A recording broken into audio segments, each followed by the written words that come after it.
শ্রাবণের মেঘলা আকাশ, ঝিরিঝিরি বৃষ্টি, হাওয়া আর টাটকা ইলিশের সুবাস যা বাঙালির চিরন্তন আবেগকে ছুঁয়ে যায়। আজকের কবিতা মেঘমল্লার দুপুর। জানালা ঘেঁষে ইলছে গুড়ি, মেঘের গুরু গুরু। এমন দিনে উদাস মনে গল্প হওয়া শুরু। বাইরে যখন ঝমঝমাঝম শ্রাবণের ধারার গান, বাঙালির ওই মনটা তখন বড্ড আনচান।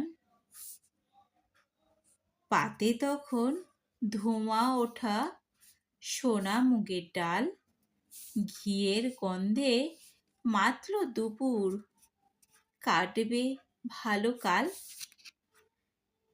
চাল ডালের ওই মিতালিতে থালায় খিচুড়ি, সবজি লাবড়া, আলুর দম আর পাঁপড়ের কুড়মুড়ি। আর কড়াই থেকে নামলো এবার রুপোলি সেই রাজা, সর্ষের তেলে কড়কড়ে ওই ইলিশ মাছের ভাজা। তেলের ওপর কাঁচা লঙ্কা, হলুদ রঙের আভা, ওই স্বাদের কাছে তুচ্ছ যেন রাজ্য জয়ের ভাবা।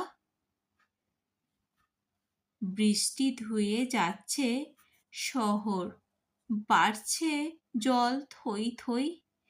সুখের এমন দুপুরবেলা খিচুড়ি ছাড়া কই।